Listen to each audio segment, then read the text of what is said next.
Hey everyone, and welcome to another deep dive with us. You know how you've been exploring some cool English vocab? Yeah. Well, we're here to unpack some of that. And today it's dodgy, put off, fickle, and crikey to tell you what they mean, but also kind of like how they show you things about British culture and conversation.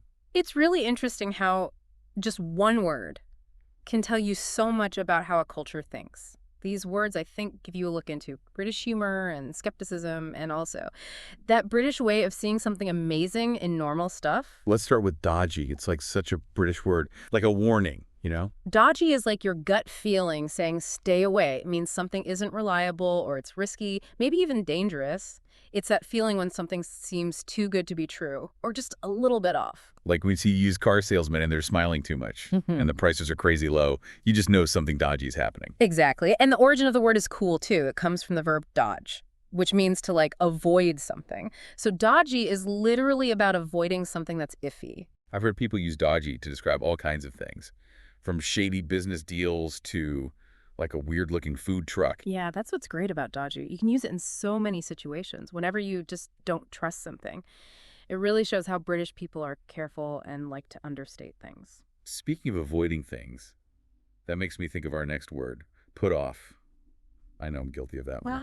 We all do it sometimes. Put off just means to delay something, postpone it. But it can tell you a lot about how we think about time and responsibility.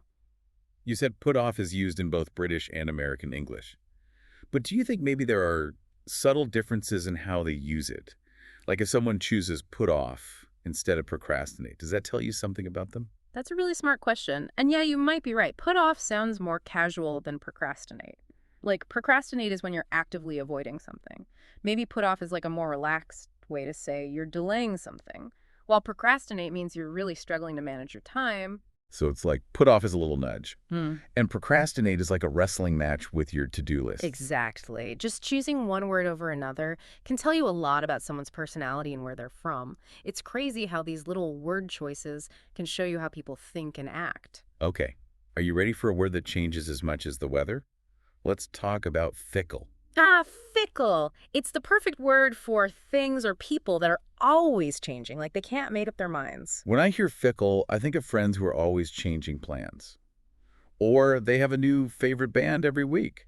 Fickle has a really cool history, actually. It comes from the Old English word fickle, meaning deceitful or changeable. So it's not just about changing, it's like you can't trust that person or thing Yeah. because they might switch things up. Exactly. That feeling of not being able to rely on something. That's what makes fickle such a powerful word. All right, now get ready for a word that's just plain fun to say, crikey. Crikey is a classic British exclamation.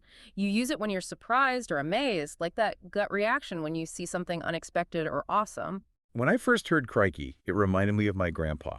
He always said it when something unexpected happened. Good or bad, it didn't matter. It makes me think about him and how one word can bring back memories like that.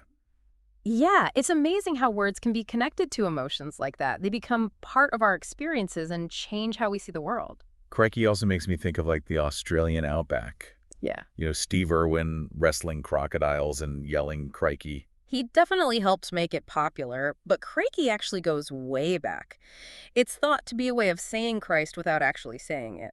It became popular in 19th century Britain as a way to show you were surprised without being too religious. So it's like a word that changed as society changed. It shows how people moved away from being so religious. Exactly. It's a cool example of how language changes to reflect what people value and believe. Crikey started as a religious word, but it turned into a fun way to show surprise that anyone can use. Wow, it's amazing how much these words tell you about British culture. Yeah, it's like each word is a little piece of the culture's story. And when we learn about these words, we learn more about the people who use them. So why is all this important for our listeners? Why should they care about these words? Well, learning new words is always a good thing. It helps you say what you want to say and understand what other people mean. But words like dodgy, put off, fickle, and crikey, they're more than just definitions. It's like you're learning a secret code. Now you can understand British humor and all those little cultural things. Yeah. And you could talk to people with more confidence. You start to notice the hidden meanings and the rules that people follow when they talk. It's like learning a new language opens up a whole new world. So for someone who's been studying these words, what's the best way to really learn them? Use them. Don't be afraid to try using them in your own conversations. The more you use them, the more natural they'll sound. It's like learning to ride a bike. Yeah, You might be wobbly at first, but with practice it becomes easy. exactly. And it's okay to make mistakes. That's part of learning any language. So go ahead and try using Dodgy the next time you see a food truck that looks a little sketchy. Or say someone has fickle fashion sense if they're always changing their style. You could even say Crikey when something surprising happens. Just have fun with it. I agree. Have fun with it and don't be afraid to try new things with language. So I have a question for you. We talked about how these words reflect British culture. But what other words make you think of British English? That's a good question. There are so many, but one that comes to mind is cheeky. Cheeky, that's a great one. It really captures that British sense of humor. You know, that mischievous, playful kind of humor. It means someone is willing to push the boundaries a little, to make fun of authority, but in a lighthearted way. It's like saying, I'm going to break the rules a little bit. But don't worry, it's all in good fun. Exactly. It's about finding humor in unexpected situations and not taking things too seriously. That's what makes cheeky so British. And you can use cheeky to describe so many things. A funny comment, a bold outfit.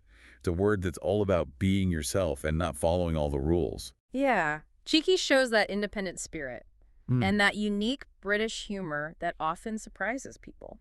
It's really cool how some words can be like ambassadors for a culture. They tell you so much about a country's values and humor and how they see the world. It's true. It's like each word is a tiny window into a culture's soul. It shows you their history, their traditions, and their unique way of seeing things. That was quite a journey learning about those words. Yeah, it really was. We dug deep into those words, and I think our listeners now really get how important words are. They shape how we see the world. Yeah, for sure. We didn't just learn the definitions, did we? We learned where the words came from and how they fit into British culture and even like the psychology behind them. We saw how Dodgy shows that British skepticism, and Put Off tells us about our relationship with time. Fickle is all about how unpredictable things can be. And Crikey, well, that's just a fun word with a lot of history. And we even learned how cheeky sums up British humor and that rebellious spirit. It's been fascinating to see how language, culture, and identity are all connected. So as we wrap things up, I want to leave you with one last thought. We talked about how words reflect culture, right? But have you ever noticed how some words just scream a certain time period? Oh, absolutely. Words are like little time capsules. They carry all the slang and trends and even the attitudes of a certain time. Like think about words like groovy or far out from the 60s. They take you right back to that time of peace and love and all that. Or how about rad and gnarly from the 80s? They make you think of skateboarding in bright colors. It's like they're snapshots of the past. It's amazing how those words can bring back such clear memories. And those cultural connections, too. It's like they hold the key to a specific moment in history. Exactly. So I want you to think about the words that define our time now. What words will people in the future think of when they think of the 2020s? What words represent our digital world and social media and all the things we care about? It's really interesting to think about which words will become like fossils of our time. Yeah, it's a question worth thinking about. It shows how language is always changing, just like the world around us. It reminds us that language isn't fixed. It's a living thing that shapes us, and we shape it. So keep exploring, keep learning, and keep playing with words. Who knows what amazing words you'll discover next? That's it for this deep dive. See you next time.